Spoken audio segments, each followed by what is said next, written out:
अब हम स्टार्ट करते हैं S block element one shot video का। क्लियर? तो स्टार्ट करते हैं एस ब्लॉक एलिमेंट।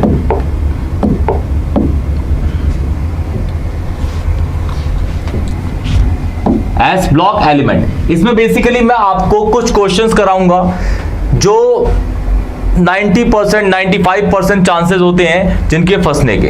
क्लियर? ज्यादा क्वेश्चंस है नहीं, क्योंकि इसके अंदर काफी सारा पोर्शन डिडक्टेड भी है, तो इसको आप बहुत इजीली कर लेंगे। बस आपको जिस जिस तरीके से क्वेश्चन है और जिस तरीके से आंसर है एज इट इज आपको याद करने और एज इट इज आपको लिख के आ जाना है। एज इट इज आपको लिख के आ जाना, सबना समझना तो है ही, लेकिन साथ साथ में इसको एज इट इज आपको उतार के भी आ जाना है। क्लियर? तो सबसे पहला करते हैं start. Why explain why is sodium is less reactive than potassium. Potassium जो होता है वो सोडियम से ज्यादा रिएक्टिव होता है। रीजन आपको देखिए, ये है आपके पास sodium, this is sodium, this is potassium मान लेते हैं। हम चलते हैं 10th की कॉन्फ़िगरेशन पे, 2,8,1 2,8,8,1। इसका साइज, ये न्यूक्लियस, ये पहला ऑर्बिट, ये दूसरा ऑर्बिट, ये तीसरा ऑर्बिट। तो लास्ट इलेक्ट्रॉन आपका है थर्ड ऑर्बिट में, इसमें पहला, दूसरा, ये हो गया तीसरा और ये हो गया कौन सा? चौथा।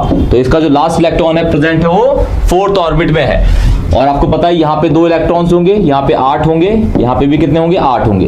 यहाँ पे कितने होंगे? 2 इलेक्ट्रॉन्स, यहाँ पे 8 इलेक्ट्रॉन्स। अब न्यूक्लियस से इस इलेक्ट्रॉन की, न्यूक्लियस से आउटर मोस्ट शेल के इलेक्ट्रॉन की यहाँ पे दूरी है पास, यहाँ पे दूरी है क्या? ज्यादा। यहाँ पे पास है ये है दूर। तो इसका मतलब है यहाँ पे है आपका पॉजिटिव चार्ज, यहाँ है इलेक्ट्रॉन, इन दोनों के बीच में होगा फोर्स ऑफ अट्रैक्शन, क्योंकि ये ऑपोजिट चार्जेस हैं। यहाँ भी है नेगेटिव, यहाँ भी है, यहाँ है आपका पॉजिटिव। तो इन दोनों के बीच में भी जो होगा वो होगा क्या? आपका फोर्स ऑफ अट्रैक्शन। लेकिन क्योंकि यहाँ पे जो डिस्टेंस है वो कम है, तो इन दोनों के बीच में, इसके और इसके बीच में जो फोर्स ऑफ अट्रैक्शन होगा वो होगा ज्यादा एज कंपेयर टू इन दोनों के बीच में, क्योंकि यहाँ पे डिस्टेंस है ज्यादा। इसीलिए ये वाला इलेक्ट्रॉन निकालना इजी है। अगर आप डालेंगे आयोनाइजेशन एनर्जी तो इसका इलेक्ट्रॉन इजीली, ये वाला इलेक्ट्रॉन जो है ये वाला, वो इजीली आपका निकल जाएगा, इजेक्ट हो जाएगा इजीली।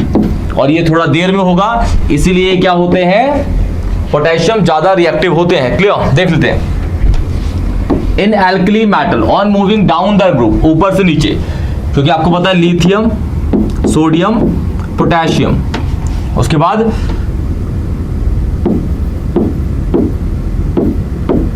ये एलिमेंट्स आते हैं आपके, ये एलिमेंट्स आते हैं। तो ऊपर से नीचे तक ध्यान से देखिए, ये ऊपर से नीचे तक की बात है। In alkali metal on moving down the group the atomic size increases, दिख रहा है इसका साइज बढ़ा है उससे, तो इफेक्टिव न्यूक्लियर चार्ज डिक्रीज करेगा। मतलब फोर्स ऑफ अट्रैक्शन, यहाँ पे फोर्स ऑफ अट्रैक्शन ज्यादा है, यहाँ पे फोर्स ऑफ अट्रैक्शन कम है, इसी को हम इफेक्टिव न्यूक्लियर चार्ज कह रहे हैं। क्लियर? फिर है आपका because of this factor the outermost electron in the potassium can be lost easily as compare to the sodium. Hence potassium ज्यादा रिएक्टिव होता है किससे? सोडियम से। एज इट इज आपको ये आंसर उतार के आना है, as it is. Important question है। क्लियर? नेक्स्ट वाले पे बढ़ते हैं। ये भी एक इंपॉर्टेंट क्वेश्चन है, ध्यान देखिए। कंपेयर करना है आपको, compare the alkali metals and alkaline earth metal with respect to, पहला आयोनाइजेशन, दूसरा basicity of oxide, third is solubility of hydroxide. पहला आपको दिख रहा है ये आयोनाइजेशन, ये क्या है आपका? बेसिसिटी, ये है आपका सॉल्युबिलिटी। क्लियर? तो ये एल्कली मेटल का है, ये है एल्कलाइन अर्थ मेटल का। क्लियर? तो देखिए, these have lowest ionization energy in respective periods. This is because of their large size. जैसा आपको पता है कि अगर ये आपका पीरियोडिक टेबल है, सपोज कहते हैं ऐसा पीरियोडिक टेबल है, तो ये वाला और ये वाला, ये अगर ये ग्रुप 1 है, ये ग्रुप 2 है, ये ग्रुप 1, ये ग्रुप 2, तो साइज किसका बड़ा होगा? हमेशा सॉरी, ग्रुप 1 का साइज जो होता है वो क्या होता है? बड़ा होता है। यही लिखा गया है यहाँ पे, these have lowest ionization enthalpy in respective periods. This is because of their large atomic size. Also, they lose their only valence electron easily as they attain stable noble gas configuration after losing it. Clear? Second वाले में देखिए क्या लिखा हुआ है, alkaline earth metal have smaller atomic size and higher effective nuclear charge as compared to alkali metal. This causes their first ionization enthalpy to be higher than that of alkali metal.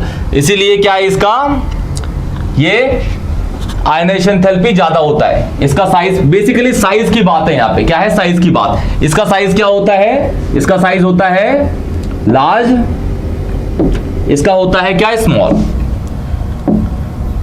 अब small है तो उसमें ionization enthalpy ज्यादा लगेगी और जिसका size क्या है, बड़ा है, उसमें क्या लगती है, कम लगती है. क्या लगती है, कम.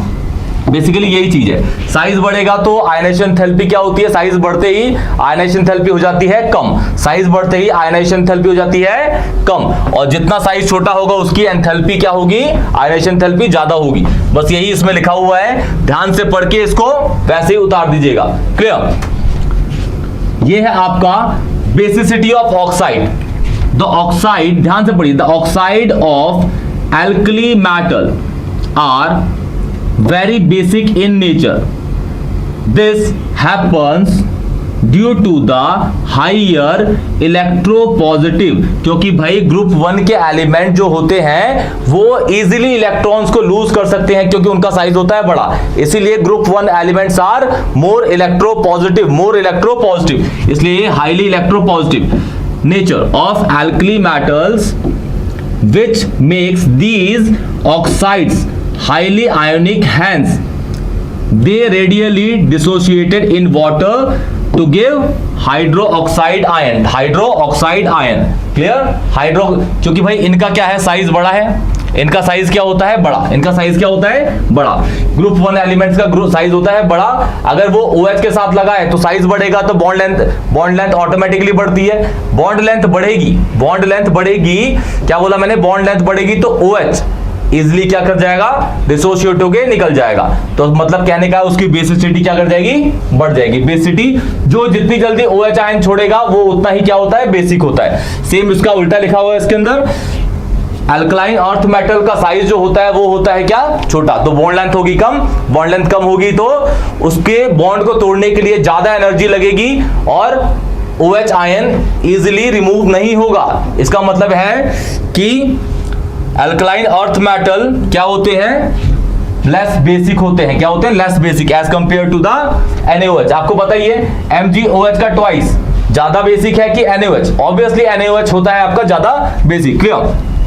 अब लास्ट है आपका सॉल्युबिलिटी ऑफ हाइड्रोक्साइड. देखिए, the hydroxide of alkali metal are more soluble than the alkaline earth metal. इसके हाइड्रोक्साइड ज्यादा सॉल्युबल होते हैं. जैसे ही आप NaOH को पानी के अंदर डालेंगे, NaOH मतलब ग्रुप 1 एलिमेंट को हाइड्रोक्साइड को पानी के अंदर डालेंगे, वो फटाक से क्या कर जाता है, रिएक्ट कर जाता है. क्या करता है, फटाक से रिएक्ट, और रिएक्ट करने का मतलब वो सॉल्युबल हो जाएगा. लेकिन अगर इसका, जैसे इसका है आपका NaOH जल्दी डिसॉल्व होता है एज कंपेयर टू MgOH का ट्वाइस. क्लियर? MgOH का ट्वाइस. रीजन वही है कि सोडियम ज्यादा रिएक्टिव होता है मैग्नीशियम से. Sodium is more reactive than magnesium. Clear? तो as it is in questions को आपको उतार के आना है, एज इट इज. ध्यान से देख लीजिए इसको, एज इट इज आपको इस क्वेश्चंस को ऐसे ही उतार के आना है. बढ़ते हैं नेक्स्ट क्वेश्चन पे. देखिए, ये बिल्कुल डिट्टो क्वेश्चन जैसे था आपका क्वेश्चन 1, साइज के ऊपर ही है. जैसे आपको पता है कि ग्रुप 1 जो एलिमेंट है G1, ग्रुप 1 एलिमेंट है लिथियम, फिर Na,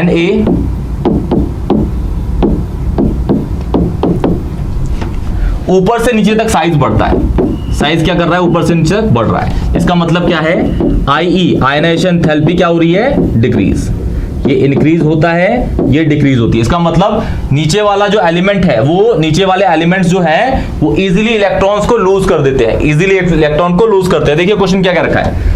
Why are potassium and cesium rather than lithium used in photoelectric cell? Photoelectric cell, photoelectric effect आपने पढ़ा है जिससे इलेक्ट्रॉन्स का इजेक्शन होता था। तो क्या रहा है कि फोटोइलेक्ट्रिक सेल के अंदर हम जनरली किसको यूज करते हैं? पोटेशियम और सीजियम को लिथियम के कंपैरिजन में। क्यों भाई? लिथियम जो होता है साइज में छोटा होता है, ये है लिथियम, इसका इलेक्ट्रॉन ये रहा पास में है, इसको इसका इलेक्ट्रॉन निकालना मुश्किल है, इसलिए हम इसको यूज नहीं करते। किसको यूज करते हैं? इसको या फिर इसको।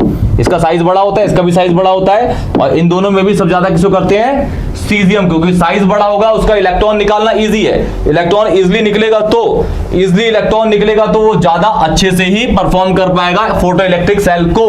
क्लियर? तो सेम आपके पास बिल्कुल ऐसी ही वो रिएक्शन है जैसे क्वेश्चन नंबर 1 में थी। क्लियर? एज इट इज आपको उतारना है। चेक कर लेते हैं। All the 3 lithium, potassium and cesium are alkaline. Group 1 can still K and CS are used in the photoelectric cell and not lithium. This is because of the compared to CS and ये lithium is smaller in size, therefore require high energy to lose an electron, while on the other hand K and CS have low ionization energy, hence they can easily lose electron. This property of K and CS is utilized in photoelectric cell. जो मैंने बोला वही है बिल्कुल ditto. मैंने हिंदी में बोला, ये इंग्लिश में बोल रहा है, और कुछ नहीं है। लिथियम को इसलिए नहीं करते क्योंकि साइज छोटा होता है, उसका इलेक्ट्रॉन निकालना मुश्किल है। उसका इलेक्ट्रन निकालना होता है मुश्किल। और आपका पोटेशियम और सीजियम से आप इजीली इलेक्ट्रॉन निकाल सकते हो, बिकॉज इन दोनों के साइज क्या होते हैं? बड़े। क्लियर? बढ़ते हैं अपने 4th क्वेश्चन पे।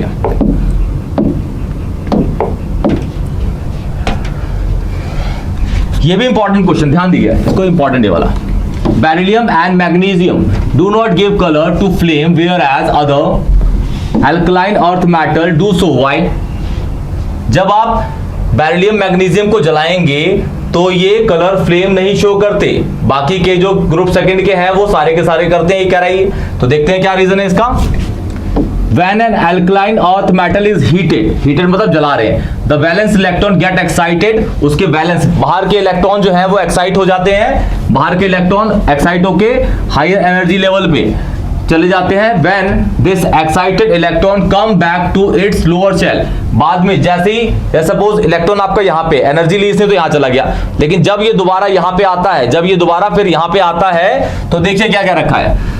एनर्जी लेवल, ठीक है, back to its lower energy level. Its वो क्या करेगा? एनर्जी को रेडिएट करता है, which belong to the visible region. तो वो क्या करेगा? विजिबल रीजन जिसमें हम देखते हैं वो क्या होता है? Visible region. विजिबल रीजन में बिलोंग करने लगता है। Hence the colour is observe in beryllium and magnesium the electrons are strongly bound, क्योंकि साइज छोटा होता है, मैग्नीशियम और बेरिलियम का साइज छोटा होता है, इसलिए वो इलेक्ट्रॉन को बाउंड करके रखता है बहुत जान से। The energy required to excite these electrons is very high, उसके इलेक्ट्रॉन्स को एक्साइट कराना बहुत मुश्किल होता है। Therefore, when the electron revert back to its original position, the energy release does not fall in the visible region, hence no color in the flame. Clear? और element जो होते हैं, जैसे एनर्जी हीट किया गया तो उसके इलेक्ट्रॉन जाते हैं दूर, फिर वो बीच में आते हैं, वापस अपनी जगह पे आते हैं, तो वो विजिबल रीजन में आते हैं, इसलिए वो कलर्ड होते हैं। लेकिन इन दोनों में ऐसा नहीं होता, बेरिलियम और मैग्नीशियम में ऐसा नहीं होता। अगर आप इसको हीट करोगे तो इसके इलेक्ट्रॉन्स जब वापस आएंगे, पहले तो ये छोटे होते हैं साइज में, ये इलेक्ट्रॉन एनर्जी अब्सॉर्ब करके बहुत मुश्किल से दूर जाते हैं। अच्छा, दूसरी बात, जब ये वापस आएंगे तो ये विजिबल रीजन में नहीं आते, इसलिए इसके कलर शो नहीं होते। ये क्या रखा है इंग्लिश में, मैंने बोला हिंदी में। क्लियर? तो बढ़ते हैं अब नेक्स्ट वाले पे।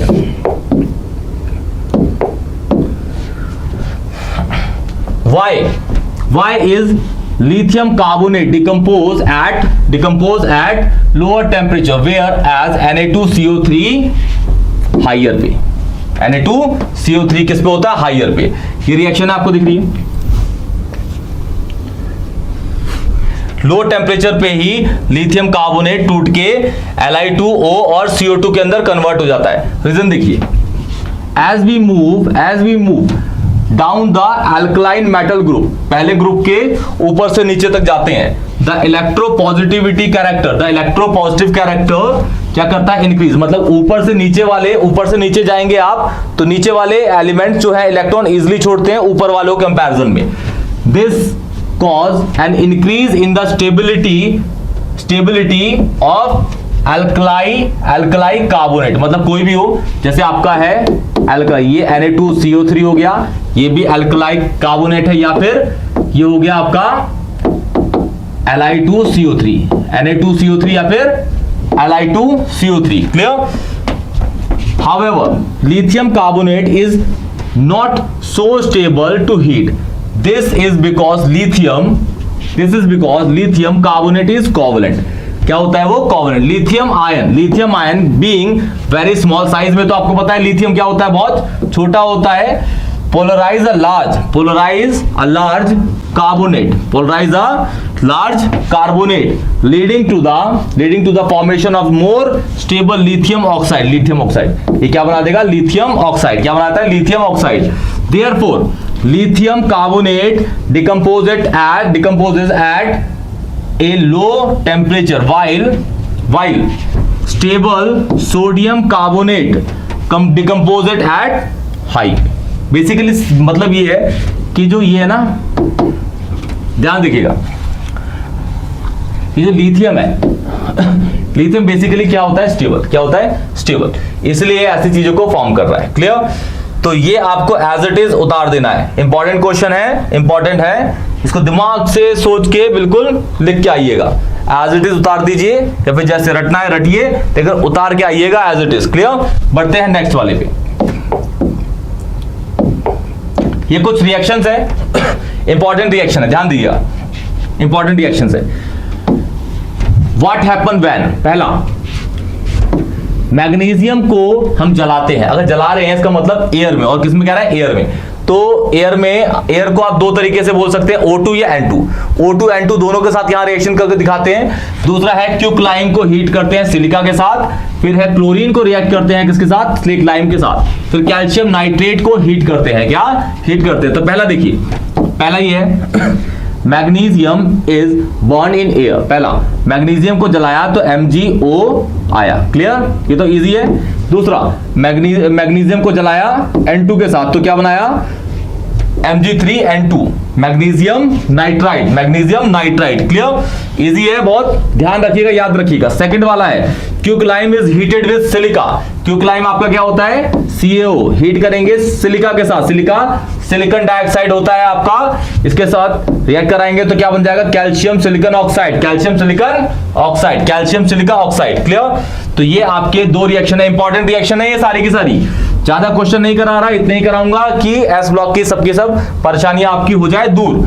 फिर लास्ट थर्ड है आपका क्लोरीन रिएक्ट विद स्लेक्लाइम के साथ इसको रिएक्ट कराया जा रहा है। ध्यान दीजिए, it react with chlorine gas to form calcium hypochloride. देखिए ये होता है कैल्शियम हाइपोक्लोराइड। ठीक है, constituent particles of bleaching powder का ये क्या है? पार्टिकल है। देखिए ये है आपके पास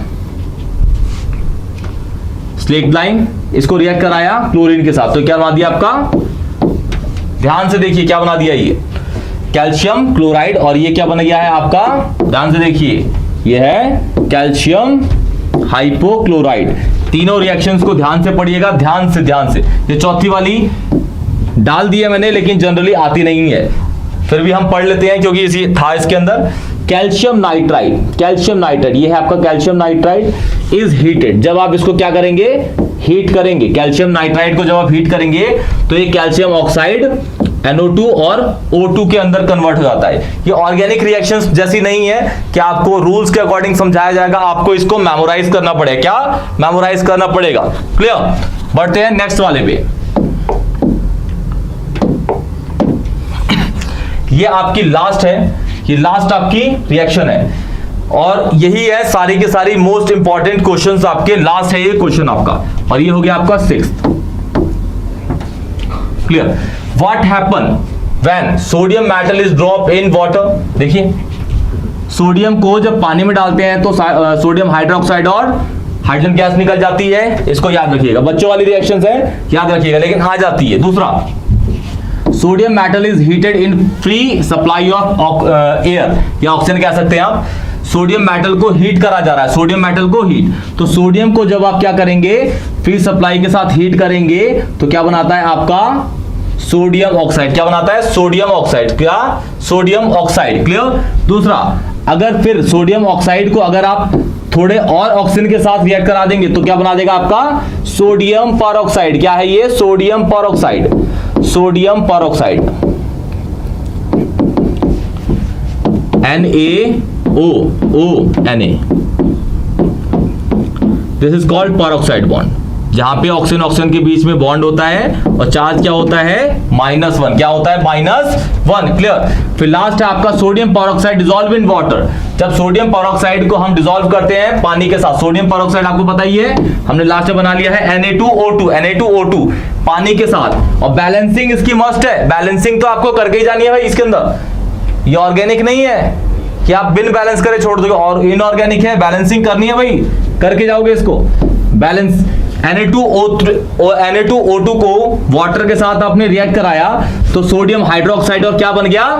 हाइड्रोजन परऑक्साइड। ये है सोडियम हाइड्रोक्साइड और ये क्या बना आपका? Hydrogen peroxide. क्या बना? Hydrogen peroxide. क्लियर। ये आपके एस ब्लॉक के सारे इंपॉर्टेंट क्वेश्चंस थे। एक्सरसाइज के हैं सारे के सारे, एक्सरसाइज के इंपॉर्टेंट है, ऐसे ही एज इट इज दिमाग में भर के जाइएगा। डिलीटेड पोर्शंस नहीं कराए मैंने, इसलिए कम क्वेश्चंस बने हैं। क्लियर। फालतू क्वेश्चन कराने से कोई मतलब नहीं है, तो इसका मतलब ही क्या हुआ कि वन शॉट में बन रही है। क्लियर।